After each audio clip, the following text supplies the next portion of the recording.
ప్రభునందు ప్రియులైన మీకందరికీ యేసుక్రీస్తు ప్రభువారి నామములో శుభవందనాలు తెలియజేస్తూ ఉన్నాం. ఎడారిలో సెలయేర్లు అనే ఈ దిన ధ్యానం కొరకై స్వాగతం. జూన్ 26. కొందరు అవిశ్వాసులైననేమి, వారు అవిశ్వాసులైనందున దేవుడు నమ్మదగిన వాడు కాకపోవునా? రోమాపత్రిక 3వ అధ్యాయం 3వ వచనం. నా జీవితంలో సంభవించిన ప్రతి మనస్తాపము నాలోని ఏదో ఒక అపనమ్మకం మూలానే అనుకుంటాను.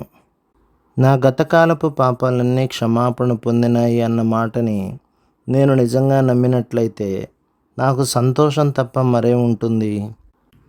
ప్రస్తుత కాలంలో నా జీవితంలో దేవుని శక్తి నిండినదని, నా మానసిక స్థితులకు అనుగుణముగా కాక ఎప్పుడు ఒకే రీతిగా ఉండే దేవుని కృప నా భావి కాలం అంతటినీ గొప్ప నిరీక్షణతో వెలిగించిందని, అపనమ్మకం వల్ల నేను దేవుని వాగ్దానాన్ని పరిగణించకుండా కాలుజారుతూ దిగులు పడుతూ ఉన్నప్పటికీ ఆ వాగ్దానం మాత్రం చెక్కు చెదరకుండా ఉంటుందని, ఆ వాగ్దానపు శ్వేత శిఖరాలు నిత్యత్వపు ఆకాశాల్లోకి తమ తలలెత్తి నిత్యము చూస్తుంటాయని, వాటి పునాదులు యేసు అనే బండ మీద స్థిరంగా ఉన్నాయని నేను స్థిరంగా నమ్మి ఉన్నట్టయితే నా బ్రతుకులో ఇక దుఃఖానికి తావేది? దేవుని వాగ్దానాలు ఎప్పుడు నిలిచే ఉంటాయి. మనమే అపనమ్మకం వల్ల తొట్టుపడుతూ ఉంటాము. ఒక ఎత్తైన శిఖరాన్ని ఎక్కే వ్యక్తి కళ్ళు తిరిగి పడిపోయినంత మాత్రాన ఆ శిఖరం అక్కడ లేకుండా మాయమైపోదు కదా. ఇకపోతే అపనమ్మకం వల్ల దేవుని వాగ్దానం గురించి మనం సందేహిస్తే ఆ వాగ్దానం మన పట్ల నెరవేరకపోవడంలో ఆశ్చర్యం లేదు కదా. అలా అని మనకి విశ్వాసం ఉంది గనక ఆ వాగ్దానాలకి మనం హక్కుదారులమని, మన విశ్వాసమే వాటిని మనకు సంపాదించి పెట్టిందని అనుకోకూడదు. దేవుడు ఒక షరతు పెట్టాడు. వాగ్దానాలు మన పట్ల నిజం కావాలంటే ముందు మనం నమ్మాలి. ఎందుకంటే ఇచ్చేవాడు తాను ఏ షరతుల మీద ఇవ్వదలుచుకున్నాడో నిర్దేశించే అధికారం అతడికి ఉంటుంది కదా. అదెలా సాధ్యమని ప్రశ్నిస్తూ ఉంటుంది అల్పవిశ్వాసం. ఎలా అనే ప్రశ్న నాలుక చివరే ఉంటుంది.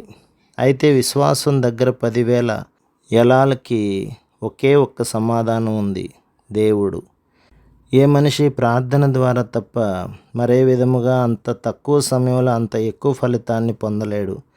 ఒక జ్ఞానం గల మాట ఉంది. ప్రార్థన గురించి యేసు ప్రభువు చేసిన బోధకు ఇదే సారాంశం. పరిపూర్ణమైన నమ్మకం ఉన్న మనిషి గనక భూమి మీద పడితే ఈ భూలోకపు చరిత్ర పూర్తిగా మారిపోతుంది. దేవుని ఏర్పాటులో నడిపింపులో ఆ ఒక్క మనిషివి నువ్వే ఎందుకు కాకూడదు? విశ్వాసం లేని ప్రార్థన అనుదినం మనం మొక్కుబడిగా ఆచరించే చప్పిడి వ్యవహారం అయిపోతుంది, వేషధారణగా మారిపోతుంది. అలా కాక విశ్వాసంతో కూడిన ప్రార్థన మన విన్నపాలను దేవుని సమ్ముఖంలో నిలబెట్టే మహాశక్తిగా పనిచేస్తుంది.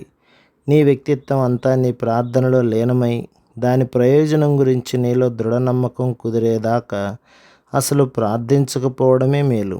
నిజమైన ప్రార్థన నీలో ఊపిరి పోసుకున్నప్పుడు భూమి ఆకాశాలు, భూత భవిష్యత్ కాలాలు ఆమేన్ అని పలుకుతాయి. యేసు ప్రభు ఇలాంటి ప్రార్థనలే చేసేవాడు.